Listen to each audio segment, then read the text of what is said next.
Bienvenido Sergio a Giga Latam Live, desde Argentina para toda América Latina. Realmente es un honor para nosotros compartir este espacio contigo.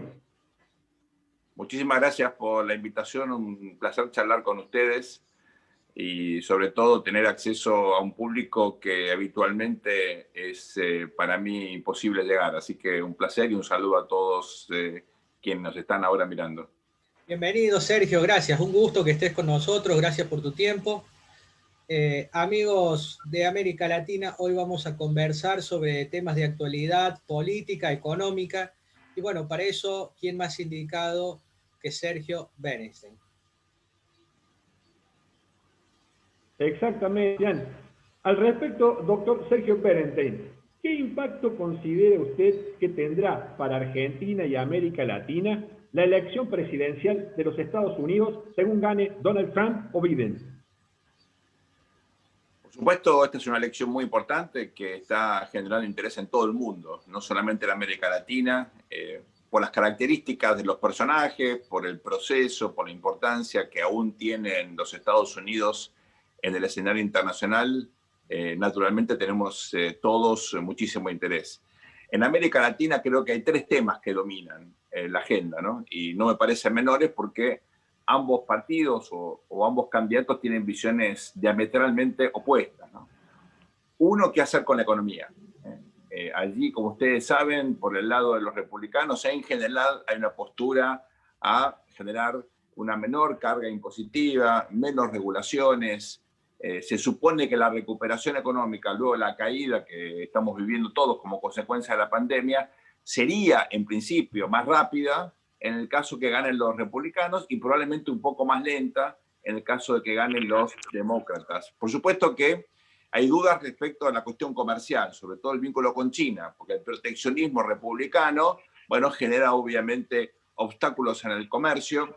Esto, curiosamente, a los latinoamericanos nos podría convenir. ¿En qué sentido? Bueno, hay un proceso de relocalización de empresas norteamericanas y también de otros países, justamente por miedo a las barreras comerciales o a las sanciones que pueden surgir si la lucha comercial, esta guerra comercial entre Estados Unidos y China se profundiza. Así que esto puede tener un arma de doble filo porque obviamente le vendemos en general muchas cosas a China, pero nos podemos beneficiar, como ya ha ocurrido obviamente con muchas maquilas, en América Central, por supuesto en México. Nos podríamos beneficiar si hay una relocalización y eligen América Latina por cuestiones geográficas, por cuestiones logísticas, etcétera, ¿no? Ahora, más allá de lo económico, el segundo capítulo, que a todos nos importa mucho, tiene que ver con cuestiones de migraciones y de política en general poblacional, ¿no? Y ahí, como ustedes saben, los demócratas son, bueno, en general mucho más abiertos que los republicanos o que estos republicanos, ¿verdad? En la historia del Partido Republicano teníamos otras posturas más abiertas en la inmigración, como Ronald Reagan. Acuérdense lo que pasó, por ejemplo, con la guerra de El Salvador en la década del 80 y otros episodios muy dolorosos, donde hubo mucha solidaridad y posibilidades de migración a los Estados Unidos. Ahora cambió toda esa política y nos convendría, si creemos que la migración es positiva, como es mi opinión, obviamente un triunfo demócrata en ese sentido, ¿no? Y tercero, y no menos importante, hay conflictos en la región, sobre todo la cuestión Venezuela, la política contra el narcotráfico, donde también hay matices. Ambos partidos se han manifestado críticos del gobierno venezolano, el gobierno chavista, pero seguramente habría matices de cómo lidiar con esto, ¿no? Y respecto a la cuestión del narcotráfico, del crimen organizado, que es una amenaza en toda la región, bueno, también aquí hay algunas similitudes porque es una política de Estado, pero hay matices que también me parece que vale la pena considerar. Así que me parece que ese es un poco el panorama hoy. Hay matices, hay, digamos, cosas buenas y malas, depende del ganador. Hay un elemento que me gustaría destacar para terminar este comentario, es el siguiente. Si ganan los demócratas, la Casa Blanca, teniendo en cuenta que seguramente ratificarían su predominio en la Cámara Baja, va a ser clave si pueden o no también tener el control del Senado, o si el Senado queda en manos republicanas. ¿Por qué es esto? Bueno, pues cualquier, por ejemplo, paquete fiscal que implique un aumento impositivo requeriría la ratificación del Senado. Un gobierno, como se llama, dividido, digamos, con mayor peso del partido de oposición, en general modera las expectativas de que haya una agenda demasiado partidaria, ¿no? Así que hay que mirar estos matices. Hoy, la verdad, está muy pareja esa elección, pero hay estados donde hay, digamos, situaciones que pueden ser importantes, en Colorado, por ejemplo, en Carolina del Norte, donde hay asientos típicamente republicanos que pueden cambiar de partido. Esto volcaría entonces una leve mayoría a favor demócrata. Veamos también qué ocurre en ese sentido.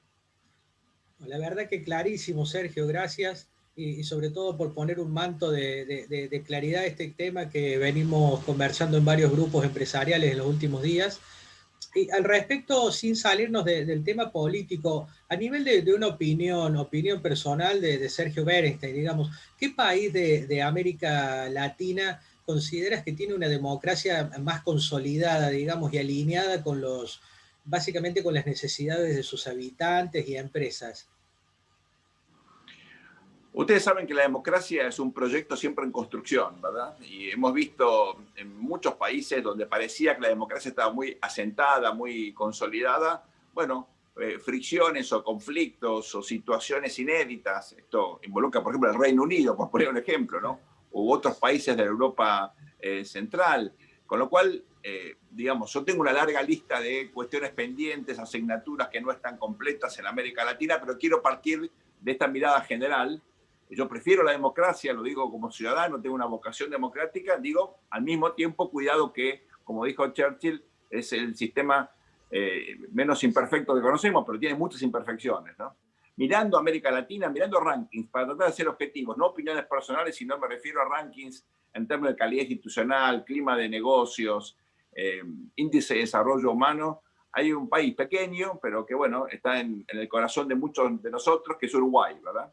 Que ha logrado una estabilidad política muy significativa, un nivel de convivencia democrática dentro de la clase política, en la sociedad civil, realmente admirable. Y si bien, cuidado, es un país muy regulado, con sindicatos muy fuertes, una alta presión tributaria, ha logrado también generar estímulos a la inversión privada, sobre todo porque ustedes saben, esto es en términos relativos, no absolutos.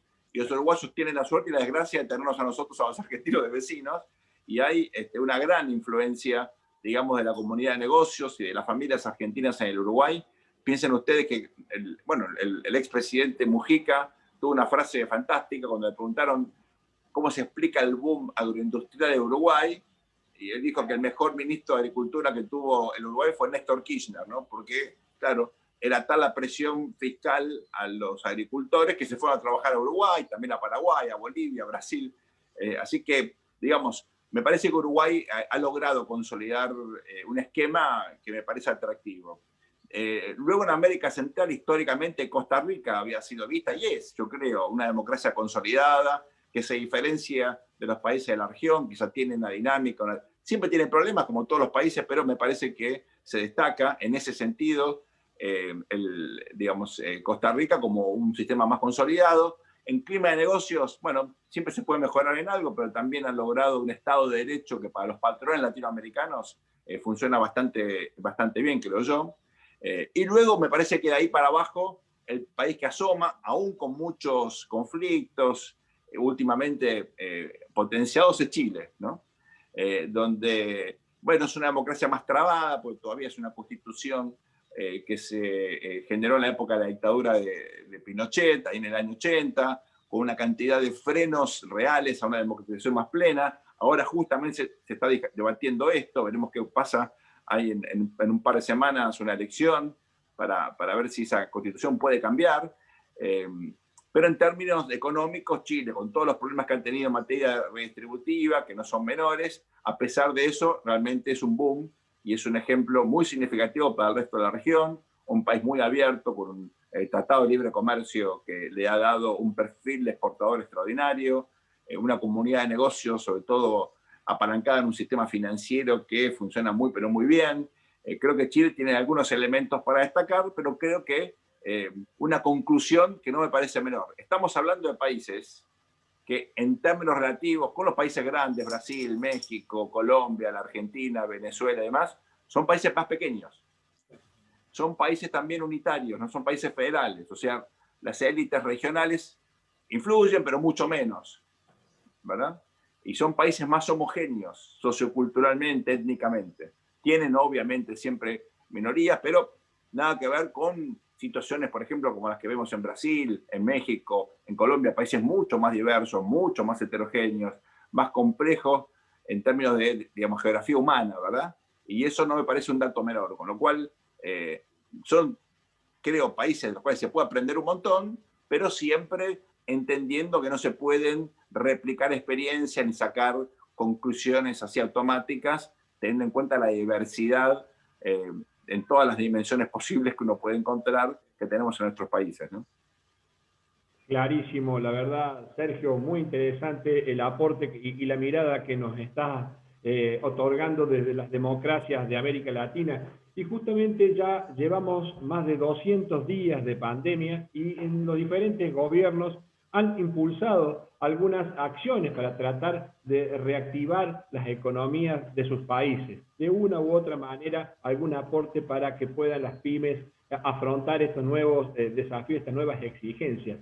En ese sentido, Sergio, si pudiéramos recalcar cuáles serían aquellas acciones más relevantes, ¿no?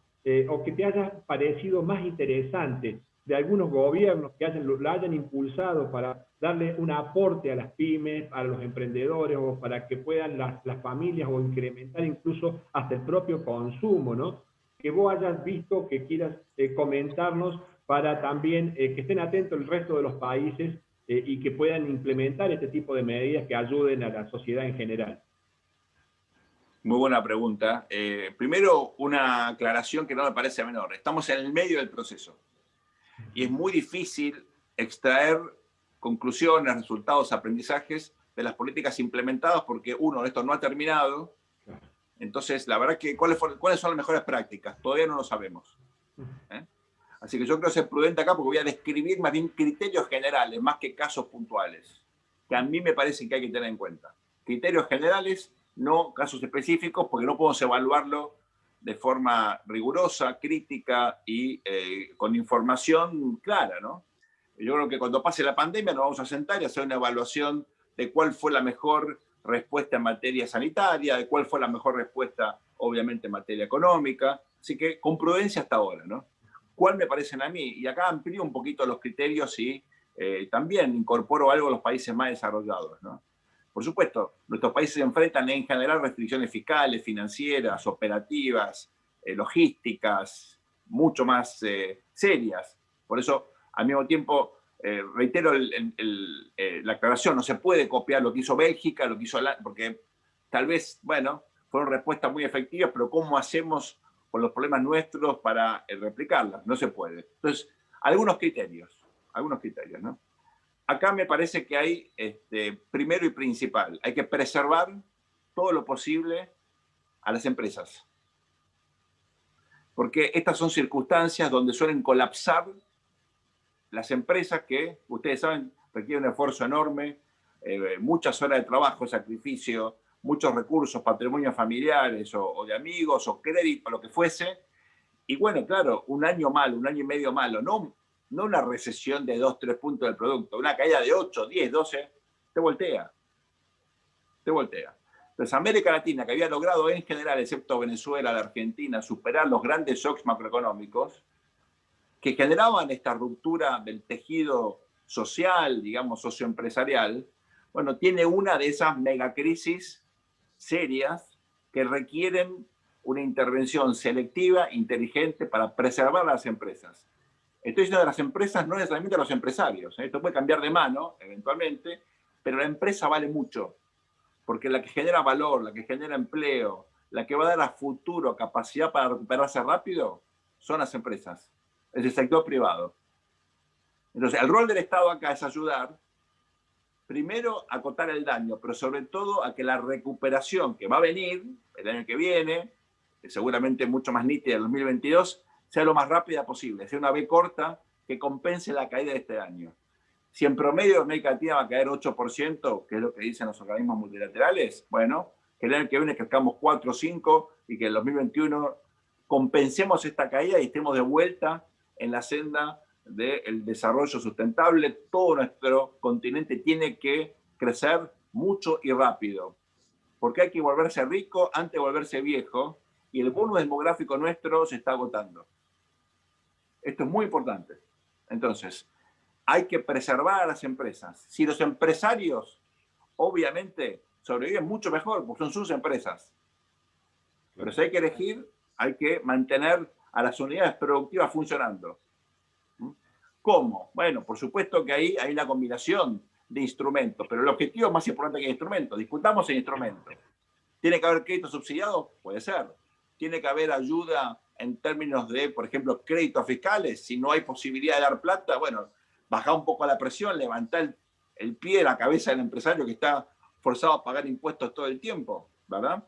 Puede haber facilidades en términos regulatorios para despedir gente, y muy probable, porque si vos sobrevivís, aunque aumente un poquitito la tasa de desempleo, ahora me voy a referir a eso, ¿no? Bueno, después te vas a poder recuperar más rápido, vas a poder tomar a esa gente y a muchos más. No mires el corto plazo del desempleo que generas, mirá el empleo que vas a generar, no en el T, sino en el T más 2, más 3, más 4. En una línea de tiempo me refiero. No T me refiero a una línea de tiempo, en que generas X, y este es el desempleo, y este es el tiempo. Bueno, te puede caer, pero si después te recuperas en B corta y en 3, 4 años estás tomando al que echaste ahí a toda la familia, bueno, vale la pena. Ahora vamos a ver qué hacemos con el que tuviste que echar. Entonces, preservar a la empresa, discutimos los instrumentos después, todo tiene que estar orientado al bottom line. Vos puedes perder plata un tiempo, no puedes perder plata todo el tiempo, y eso hay que subsidiarlo con diferentes instrumentos. Hay que generar como una especie de buffer, ¿no?, de amortiguadores para que se preserven las empresas, que es lo más importante. El tejido, la infraestructura, las historias, las experiencias, todo eso hay que preservarlo, es muy valioso. Segundo, por supuesto que tiene un costo social, la crisis tiene un costo social, y bueno, ¿cómo hacer frente a esto? El esfuerzo tiene que estar puesto en los sectores más vulnerables, los que ya eran pobres antes de la crisis y los nuevos pobres, que son sectores de clase media o de media baja que venían peleándola, que venían ascendiendo con mucho esfuerzo, y que esto, obviamente, como en el juego de la OCA, implica un retroceso. ¿Cómo? Lo mismo. Acá hay paquetes de ayudas donde lo que sabemos, lo mejor de todo es darle la plata a la gente. La gente sabe en qué gastarla. Alguien me va a decir, no, porque después va y juega en el casino y el otro por ahí compra alcohol. Miren, puede ser que haya casos específicos donde la gente asigna mal el recurso, pero hay que creer en el individuo y en su capacidad de tomar decisiones, porque seguramente nos vamos a equivocar un poco menos. Si el Estado decide en qué vas a gastar, se va a equivocar más, seguro. Entonces, ¿hay que ayudar? Sí. ¿Hay que guiar el consumo? Y no, me parece que no. Hay gente que dice, no, demos una tarjeta inteligente con un chip, entonces si quiere tomar bebidas con mucho alcohol, entonces con mucho alcohol o con mucho azúcar, no, porque está la cuestión nutricional. Bueno, puedo contemplar algún alimento de esas características, pero no me gusta el dirigismo de que pueden comprar, que no. ¿Quién decide eso? ¿Verdad? ¿Y por qué alguien pobre no puede comprar una bebida azucarada y alguien rico sí? ¿No parece injusto eso? Totalmente. Sí. Entonces, nada, lo dejo a discusión, pero el criterio es ayudar a los sectores más vulnerables, a los tradicionales, a los nuevos, porque el criterio de vulnerabilidad cambia en función del shock que implica esto en los ingresos. Entonces, empresas, individuos. ¿Y qué más? Bueno, los bienes públicos. Ustedes saben que estas crisis en general están correlacionadas con un aumento de la inseguridad. Ya la seguridad ciudadana es un problema crucial en toda nuestra región. Esto va a empeorar y seguramente van a ser hechos de inseguridad más violentos. Lo vemos en los países desarrollados, imagínense en América Latina, que tiene una tradición de violencia mucho peor. Entonces, los bienes públicos tienen que mejorar, y los estados muchas veces vienen con ciertas inercias, con reformas muy aletargadas. Este es el momento de cortar, digamos, con estas inercias y mejorar la capacidad de brindar seguridad, educación, salud, obviamente, cuidado del medio ambiente, infraestructura básica, acceso a la vivienda. Son cuestiones que usted dice, bueno, pero en medio de la crisis fiscal esto siempre se puede mejorar, aunque sea al margen. Siempre. Es el momento de dar los saltos de calidad. Cuando no tenés plata, tenés que usar la inventiva, mejorar la asignación de recursos, preguntarte qué es lo esencial y qué es no, que no, y seguramente hay cosas que se gastan de más, como nos pasa a nosotros como individuos, en nuestras familias, en nuestras empresas, ni hablar en el Estado, ¿verdad? Así que el Estado tiene que mejorar. Para que el mercado funcione, el Estado tiene que mejorar, porque el esquema aquí es todo el mercado posible, siempre, si hay algo que lo puede resolver el mercado, que lo resuelva. Y cuando no, tiene que aparecer el Estado. Si son con intervenciones puntuales, transitorias, mejor. Si hay necesidad que haya una presencia más permanente, como en seguridad, bueno, obvio, la seguridad tiene que dar el Estado. Pero en términos de intervención para solucionar problemas específicos, hay que entrar, solucionar e irse. Hay que usar la idea de la terapia intensiva, ¿no? Uno entra, arregla y el médico de terapia intensiva se va y agarra a otro enfermo, o se queda con el mismo enfermo, ¿verdad? Lo mismo con la intervención inteligente, puntual, selectiva, acotada del Estado. Una mirada, la verdad que muy buena, 360 grados, y en términos de preservar las empresas que comentaste, hiciste mucho énfasis, en las últimas semanas, bueno, además de ver un cierre innumerable de pymes en Argentina, también vimos un éxodo bastante grande. ¿Qué deberíamos hacer como argentinos para recuperar la confianza en estos inversores externos? Bueno, el problema de la desconfianza en Argentina involucra sobre todo a los argentinos, no solamente a los inversores externos, ¿no? Porque efectivamente uno puede vender un bono y se va del país, pero si uno ya deja que hace que la familia migre, cosa que hemos visto en Cuba en la década del 60, 70, 80, los vemos en Venezuela ahora. Las migraciones no solamente son generadas por guerras civiles, episodios de violencia, muchas veces también por estas modificaciones, estos deterioros en la regla del juego, la percepción de que se acaban las libertades y la gente migra, ¿verdad? Claro. ¿Pasa eso en la Argentina? Yo creo que no. Pero la percepción es esa, ¿no? Y el deterioro de la calidad de vida es evidente, la inseguridad aumentó mucho, hay un deterioro en términos de percepción de lo que puede pasar en corto o mediano plazo. Hay mucha gente en la Argentina que cree que esto puede ser una nueva Venezuela. Yo rápidamente voy a explicar que eso no es así. Venezuela siempre fue un régimen militar, siempre. Chávez era militar y Maduro sobrevive gracias a las Fuerzas Armadas. En la Argentina las Fuerzas Armadas, después de décadas de estar involucradas en política, hoy están absolutamente respetuosas del orden constitucional. No quieren, no pueden, no tienen ninguna intención de involucrarse en política. Tuvimos un episodio cuando Cristina fue presidenta la segunda vez entre 2011 y 2015, con un general, Milani, al frente de las Fuerzas Armadas que tenía ese proyecto. Terminó preso. O sea, olvídense, ni un solo militar siguió las directivas de este general, quedó solo, aislado completamente, teniendo la suma del poder político para efectivamente convertir a nuestras Fuerzas Armadas respetuosas de la Constitución y profesionales en el brazo político de la actual vicepresidenta, por entonces presidenta de la Nación. Segundo, Chávez se instala en Venezuela, logra ganar las elecciones por el colapso del viejo orden partidario.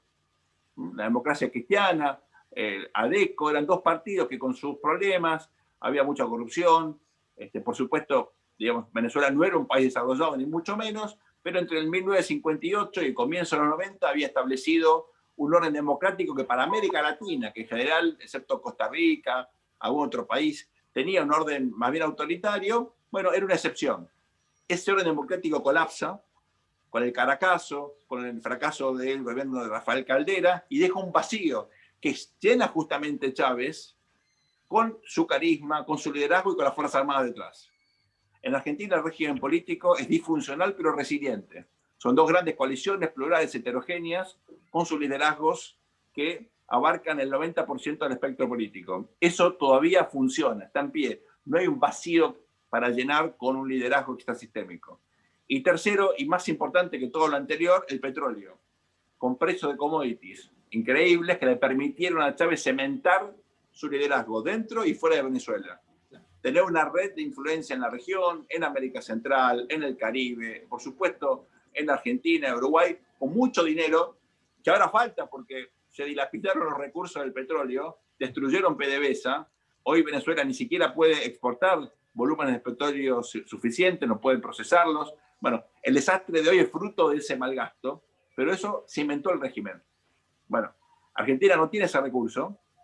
La riqueza, por suerte, está en manos privadas, es el sector agroindustrial. Los recursos naturales, que son mucho menos que en Venezuela, la minería, el petróleo, están en manos de las provincias, que para explotarlo necesita recurrir a un privado, con lo cual, miren, esto no va a ocurrir. Así que lo peor no es Venezuela, lo peor es otra cosa distinta. Esa metáfora me parece políticamente tal vez útil, aunque genera miedo en mucha gente, pero en la práctica no puede orientar el proceso de toma de decisiones. Esto va a ser distinto, se va a parecer más a la Argentina del pasado que a la experiencia, por cierto, terrible y condenable, ¿no?, que está sufriendo Venezuela en términos de violación a los derechos humanos, falta de libertades. Es un régimen totalitario, ¿no? Una clepto, narco, digamos, un régimen que tiene características cleptocráticas y también, obviamente, muy vinculado al narcotráfico. Eso no va a pasar en Argentina. Muy, muy interesante, Sergio. Y ya para ir cerrando, lamentablemente, porque estos temas dan para muchísimo más, dejarte una corta opinión sobre la posición de Argentina en el puesto 31 sobre 32 estudiados por la Fundación Suiza para la Creación de Valor, Sergio. ¿Qué opinión te deja este concepto, no? Bueno, Argentina no resolvió cosas básicas que por suerte el resto de los países que mide este indicador y hay otros que apuntan a lo mismo han resuelto, ¿no? En primer lugar, Argentina sigue teniendo una situación bastante rara en materia inflacionaria. Ustedes saben que el mundo resolvió la cuestión de la inflación. De hecho, hemos visto una emisión sin precedentes de dinero a partir de la crisis del 2008 que no genera inflación, al contrario. Bueno, la Argentina sigue con los problemas viejos, con la vieja inflación, ¿no? con la inflación de la década del 60, 70, 80, que conocimos en América Latina. Eso no lo hemos resuelto, ¿no? Es un país que no tiene moneda. Destruyó la moneda por la emisión espuria, irresponsable de casi todos los gobiernos.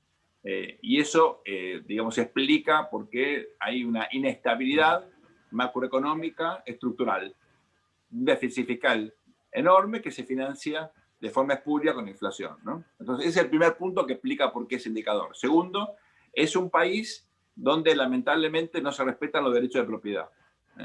En el año 2001 hubo una ley del Congreso sobre intangibilidad de los depósitos. A los 5 meses se confiscaron los depósitos. Entonces, no solamente no hay moneda, sino que todo el marco legal, regulatorio, bueno, uno dice, ¿y esto lo van a respetar? Y en general no lo respetan. Teníamos un sistema de ahorro para las jubilaciones, lo confiscaron, ¿verdad? Bueno, entonces hay mayorías contingentes que te cambian las reglas en cosas muy estructurales. Entonces hay una enorme desconfianza. Y la desconfianza, obviamente, se traduce en, bueno, inversores que piden una tasa de retorno mucho más alta.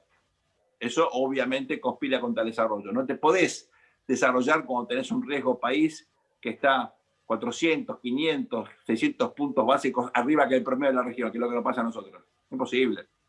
Bueno, eso nos pasa. Entonces no tenés financiamiento, no te podés desarrollar. Tercero, no es algo menor, el capital humano nuestro se ha deteriorado mucho.